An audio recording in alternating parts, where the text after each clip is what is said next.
আবু বক্করের সাথে ইসলামের পথে। ওরে বাপরে, কি ভয়ানক জিন! আইডি নাম কি লিখেছে?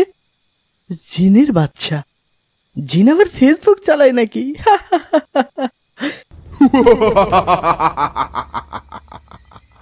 তুই আমাদের নিয়ে মস্করা করিস, জিনের বাচ্চাকে নিয়ে মস্করা করিস?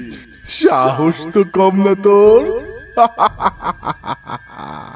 ক্ষমা করুন, আমাকে ক্ষমা করুন, আমি মস্করা করিনি। ফেসবুক তো মানুষেরা চালায়, আমি ভেবেছি জিনেরা ফেসবুক চালায় না, তাই হাসি পেয়েছে। ফেসবুক কি শুধু মানুষের জন্য বানিয়েছে? আমাদেরও ফেসবুক আছে। রাতের বেলা শুধু আমরা ফেসবুক চালাবো। তোরা মানুষেরা রাতের বেলা ফেসবুক চালাস কেন? তোদের জ্বালায় আমরা ঠিকঠাক ফেসবুকে আসতে পারি না, আবার মস্করা করিস আমাদের নিয়ে। আজ থেকে রাতের বেলায় ফেসবুক বন্ধ তোদের মানুষের জন্য। ঠিক আছে জিনের বাচ্চা, আমি আর রাতের বেলা ফেসবুক চালাবো না, ক্ষমা করে দিন আমাকে। ঠিক আছে, আজকের মতো ক্ষমা করে দিলাম। আমি এসব কি ভাবছি, জিন আবার ফেসবুক চালায় নাকি? আচ্ছা, একটু সবার সাথে মজা করলে কেমন হয়? এই ছবিটা ডাউনলোড করে ফেসবুকে দিয়ে দিই। আমার বাসায় জিনের তাণ্ডব, দয়া করে আমাকে উদ্ধার করুন। দেখি কয়জন আমাকে উদ্ধার করতে আসে। তারপর এসে যখন দেখবে জিন টিন কিছু নেই, তখন অনেক মজা হবে। সবাইকে বোকা বানাতে পারবো, কাউকে বোকা বানাতে অনেক মজা। আসসালামু আলাইকুম ভাই। ওয়ালাইকুম আসসালাম। তুমি এত রাতে, কোনো সমস্যা হয়েছে? হ্যাঁ ভাই, আসিফ ফেসবুকে লিখেছে ওর বাড়িতে নাকি জিনের তাণ্ডব শুরু হয়েছে। ও অনেক ভয় পাচ্ছে, এলাকার সবাই ওর বাড়ির দিকে যাচ্ছে। কি বলো এসব? তাহলে তো হুজুরকে নিয়ে যেতে হবে। হ্যাঁ ভাই, তাড়াতাড়ি আসিফের বাসায় যেতে হবে। বোকা বোকা, সবাই বোকা হয়ে গেছে। আমার পরিকল্পনা সাকসেস। মানে কি? কি বলছো এসব? তোমাকে জিনে আছর করেনি? আমি তো মজা করেছি। এটা কেমন কথা? তোমার বিপদ দেখে আমরা সবাই এত রাতে ঘুম ভেঙে ছুটে আসলাম, আর তুমি বলছো মজা করেছো? কাজটা কি ঠিক হয়েছে বাবা? আপনারা এসেছেন কেন? আমি কি জোর করে আপনাদের নিয়ে এসেছি? এটাই তো মজা। ফেসবুকে দেখে এত মানুষ বোকা হবে বুঝতেই পারিনি। এটা মোটেও ঠিক হয়নি বাবা। তুমি আমাদের শুধু শুধু হেনস্থা করলে, এত রাতে এভাবে ধোকা দিলে। ব্যাপারটা অন্যায় করেছো। এখন যে ঘুমিয়ে পড়ুন সবাই, আমার অনেক ঘুম পাচ্ছে। আজ দারুণ একটা ঘুম হবে। ভাই আবু বকর, কত রাতে আসিফ এটা কি করলো? আসিফ যেটা করেছে এটা এক ধরনের ধোকা দেওয়া। ও হয়তো সাময়িক মজা পেয়েছে, কিন্তু ওর কারণে সবাই কষ্ট পেয়েছে, সবাই ধোকা খেয়েছে। আসসালামু আলাইকুম ভাই, কেমন আছো? ওয়ালাইকুম আসসালাম, আলহামদুলিল্লাহ। ভাই চলো মাঠে ফুটবল খেলতে যাই। তোমরা যাও, আমি ফোনেই গেম খেলছি। ফোনে গেম খেললে কি আর আমাদের শারীরিক ব্যায়াম হবে ভাই? যাও তো, ডিস্টার্ব করো না, আমি ফোনেই খেলবো। তুমি আমার সাথে এভাবে কেন কথা বলছো? ধমক কেন দিচ্ছ ভাই? আরে ভাই, দেখছো না আমি গেম খেলছি, ঝামেলা করো কেন? যাও বলছি। ঠিক আছে যাচ্ছি। আসসালামু আলাইকুম। ভাই আসিফ, তুমি এখনো গেম খেলছো? নামাজে যাবে না ভাই? মাগরিবের আজান হচ্ছে তো। তোমরা যাও, খেলার এখন টান টান উত্তেজনা চলছে, এখন নামাজে যাওয়া যাবে না। তুমি গেম খেলার জন্য নামাজ মিস করবে? কি বলছো? নামাজ তো ফরজ ইবাদত ভাই। আরে ভাই, বকর বকর বাদ দিয়ে নিজেরা নামাজে যাচ্ছ না কেন? যাও তো ভাই, আমি গেম খেলা রেখে নামাজে যাব না এখন। ভাই তুমি ভুল করছো, কিন্তু নামাজ বাদ দেওয়া মোটেও উচিত হবে না। আল্লাহ তাআলা নামাজ ত্যাগকারীকে দুনিয়ার জীবনের সব কাজের বরকত থেকে বঞ্চিত করেন। রাসূল সাল্লাল্লাহু আলাইহি ওয়াসাল্লাম বলেন, যে ব্যক্তি ইচ্ছাকৃতভাবে নামাজ ছেড়ে দিল তবে সে কুফরি করলো। ধুরু, তোমার বকর বকরের জন্য হেরে গেলাম। বললাম চলে যাও, একটা কথা শুনলে না তুমি। তোমার জন্য সত্যিই আমার আফসোস হচ্ছে ভাই। মোবাইল ফোন পেয়ে তুমি দিন দিন কেমন জানি হয়ে যাচ্ছ। ফরজ নামাজটাও ত্যাগ করছো ভাই, আফসোস লাগে। খুব ভালো লাগছে, আজ স্কুল ছুটি হয়ে গেল, সামার ভ্যাকেশন শুরু। হ্যাঁ ভাই, পুরো 7 দিনের ছুটি। এই ছুটিতে আমি তো আমার মামার বাড়ি চলে যাব, অনেক মজা হবে। মামার বাড়ি মধুর হাড়ি। আমিও ভেবেছি কোথাও ঘুরতে যাব, এতদিনের ছুটি তো আর পাবো না। কি ব্যাপার, আসিফ কোথায়?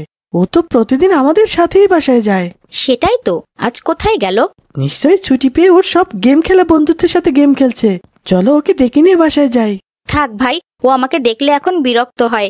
খেলা শেষ হলে একা একাই চলে আসবে। তুমি খেয়াল করেছো কিনা জানি না, ও ফোন কেনার পর থেকে আর আমাদের সাথে তেমন মিশতে চায় না। খেলতে ডাকলেও অনেক রাগ করে। হ্যাঁ ভাই, সেটাই। থাক, ওকে বিরক্ত না করি। আসসালামু আলাইকুম খালাম্মা। ওয়ালাইকুম আসসালাম। আসিফ কি তোমাদের বাসায় এসেছে বাবা? গতকাল দুপুরের পর বাড়ি আসেনি আর। কি বলছেন খালাম্মা? আশেপাশে খুঁজে দেখেছেন?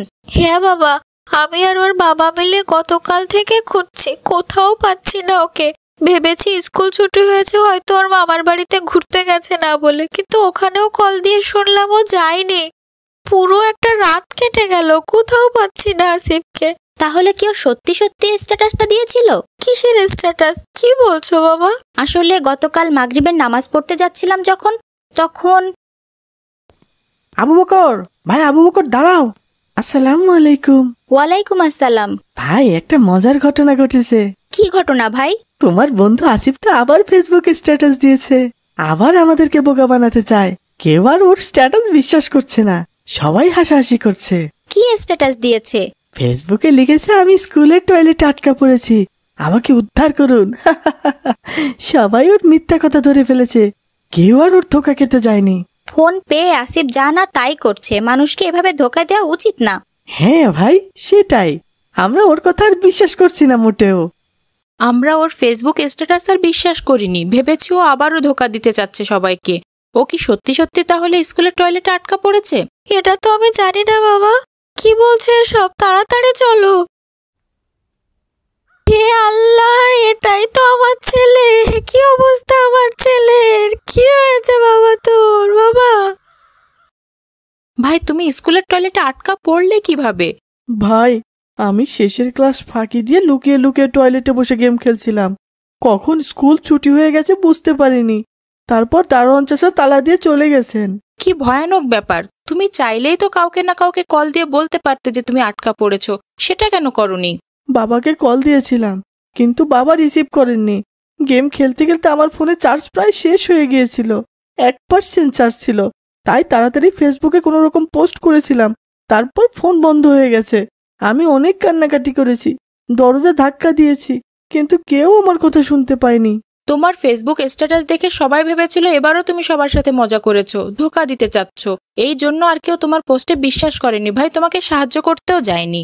হ্যাঁ ভাই, আমি বুঝেছি মানুষকে ধোকা দেওয়ার পরিণতি কত খারাপ হতে পারে। আমার শিক্ষা হয়ে গেছে ভাই। ভাই, ফেসবুক ইউটিউব ব্যবহারেও আমাদের সচেতন হওয়া দরকার। ফেসবুকে ইউটিউবে লাইক কমেন্ট শেয়ার করে যেমন আমাদের সওয়াব হতে পারে, আবার কখনো গুনাহও হতে পারে। তাই সাবধানে আমাদের ফেসবুক ইউটিউব লাইক করা উচিত, কমেন্ট করা উচিত, শেয়ার করা উচিত।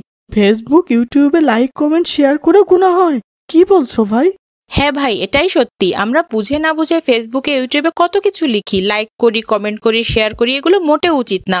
ফেসবুক ইউটিউব সহ সকল সোশ্যাল মিডিয়াতে বুঝে শুনে পোস্ট করা উচিত। লাইক কমেন্ট শেয়ার করা উচিত বুঝে শুনে। কোনো পোস্টে বা ভিডিওতে লাইক কমেন্ট শেয়ার করলে সেই পোস্টটা আরো বেশি বেশি মানুষের সামনে চলে যায়। যদি আমরা কোনো খারাপ পোস্টে বা ভিডিওতে লাইক কমেন্ট করি বা শেয়ার করি, তাহলে সেটা আরো বেশি মানুষের কাছে পৌঁছে যাবে, এই জন্য আমাদের গুনাহ হবে।